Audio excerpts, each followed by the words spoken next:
आप देख रहे हैं खबर एनडीटीवी, रिश्ता हर खबर से। नमस्कार, आप देख रहे हैं खबर एनडीटीवी में हूं आपके साथ संदीप झा। इस वक्त जो है सो दिल्ली के ओखला इंडस्ट्री एरिया में हम हैं। आज जो देश के हालात व महंगाई के मुद्दे ले लीजिए, चाहे विरोधी पॉलिटिकल माने चाहे जैसा भी माने, लोग जो है कह रहे हैं कि मतलब महंगाई भ्रष्टाचार जिस तरह से चरम सीमा पार कर चुकी है, बिजनेस जो है सो चरमरा गया है। तो आज हमारी खबर एनडीटीवी की टीम दिल्ली के ओखला इंडस्ट्री एरिया में एक बिजनेस मैन के हैं चाहे व्यापारी के हैं, हमारे साथ में हैं सूरज कुमार जी। स्वागत है सर। नमस्कार, मैं सूरज कुमार।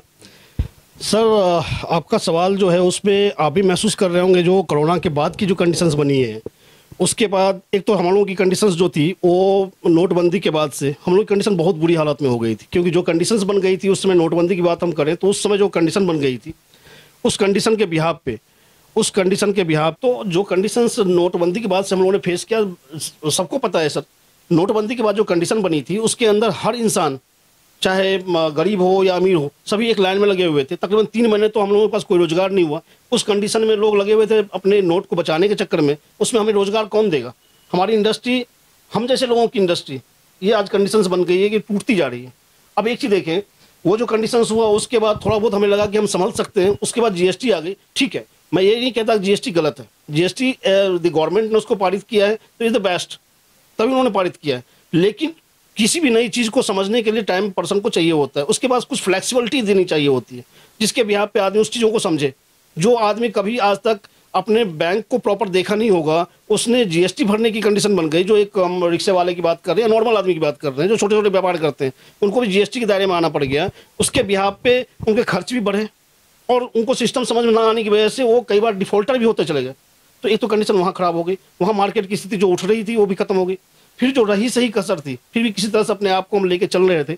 और रही सही कसर जो है, जब ये हमारा आपका लॉकडाउन हुआ, मैं नहीं कहता लॉकडाउन क्यों लगाया गया, किसने लगाया गया, किसको बेनिफिट मिला, किसको नुकसान मिला, उससे मुझे कोई लेना देना नहीं है। सिंपल सी बात ये कोई भी चीज़ यदि हमारे परिवार के अंदर भी हैपनिंग प्रॉब्लम्स हो गई हैं। लगता नहीं आपको, जब पहली बार मोदी जी आए थे तो उन्होंने का जो सभा को संबोधित करते थे तो उनका यही कहते थे कि मतलब भ्रष्टाचार से मुक्ति के लिए, महंगाइयों से मुक्ति के लिए और बेरोजगारी से मुक्ति के लिए। कहाँ गई महंगाई? सर, आज की जो मैं कंडीशन देख रहा हूँ, हम लोग इतिहास भी पढ़े, आप भी पढ़े होंगे, इतिहास के अंदर भी आपने देखा होगा अंग्रेजों ने भी कुछ इस तरह की ही पॉलिटिक्स उस समय अपनाई थी हमारे हिंदुस्तान को गुलाम करने की। जो कंडीशन मुझे दिख रहा है, लोगों को भी दिख रहा होगा, जो समझदार लोग हैं इस चीज़ को फेस कर रहे हैं उनको भी दिख रहा होगा, जो कंडीशन बनती जा रही है। क्योंकि अभी आप कंडीशन देख लो, हम लोगों की हालात ये है। अभी सबसे पहला काम करना चाहिए था गवर्नमेंट को रोजगार के बिहाफ पे। यदि अब सब कुछ फल फूल जाता कि कॉर्पोरेट को ये पूरी तरह से आदेश दिया जाता कि भैया आपको जो भी माल परचेज करना है, माल लो, पैसा दो। जब ये कंडीशन फेस में होता तो मार्केट में वर्क भी होता, क्योंकि उनको काम करवाना है, पैसा देगा। क्योंकि अभी सबसे बड़ी समस्या आ रही है, क्योंकि हम कॉर्पोरेट को 1 से 1.5 महीने की उधार देते हैं। जब 1 से 1.5 महीने की उधार देते हैं, जो भी टाइम पे नहीं आ पाता, हम मार्केट में माल बेच रहे हैं उधार में और खरीद रहे हैं कैश में। क्योंकि जो कंडीशन हमारी है वही कंडीशन सामने वाले वेंडर्स की भी है। सप्लाई जो एक नया रूल फॉलो किया है, जो एलजी के बगैर सीएम यहां 0, सिर्फ दिल्ली में एलजी हीरो, क्या कहेंगे? सर, ये अभी थोड़ी देर पहले भी मैंने इस बात को कहा है कि केंद्र सरकार की नियति सिर्फ यही है, केंद्र सरकार सिर्फ यही चाहती है कि सिर्फ सत्ता हमारी रहे। ऐसे भी लगभग सबको ये दफन कर चुके हैं, चाहे कांग्रेस पार्टी हो, समाजवादी पार्टी हो, मायावती जी की हो, राजद हो, कोई भी पार्टियाँ हो, उनको दफन कर चुके हैं। या तो इनके साथ मिले हुए हैं या दफन हो चुके हैं। और सिर्फ कुछ राज्य ऐसे हैं जहाँ पर कि उनकी सत्ता चल रही है, किसी अदर्स की सत्ता चल रही है।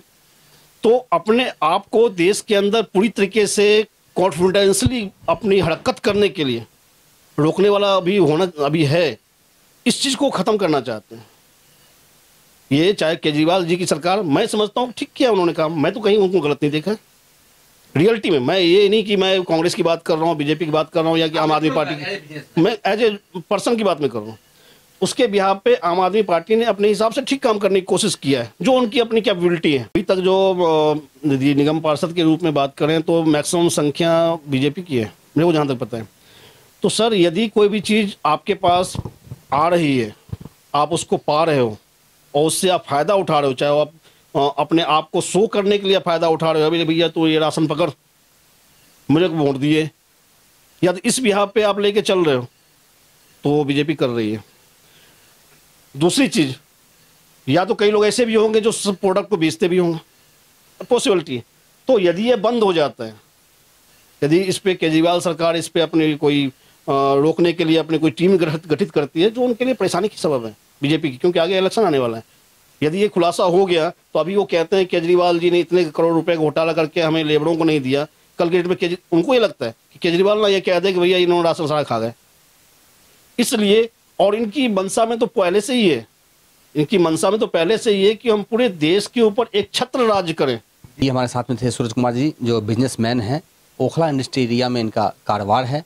तो एक बिजनेसमैन व समाज सेवी भी आप कह सकते हैं, इसके माध्यम से इन्होंने एक अपनी व्यक्त की है कि देश की क्या समस्या है, महंगाई ले लीजिए, भ्रष्टाचार ले लीजिए, बेरोजगारी ले लीजिए, इसको लेकर के किसी पार्टी को लेकर के नहीं, एक समाज सेवी व बिजनेसमैन जो बिजनेस प्रभाव इन पे पड़ा है या लोग देश की दुनिया में पड़ा है, उस पे हमारी चर्चा बातचीत हुई है। तो इसको लेकर के कैमरामैन प्रवीण के साथ मैं संजीव झा, खबर NDTV ओखला।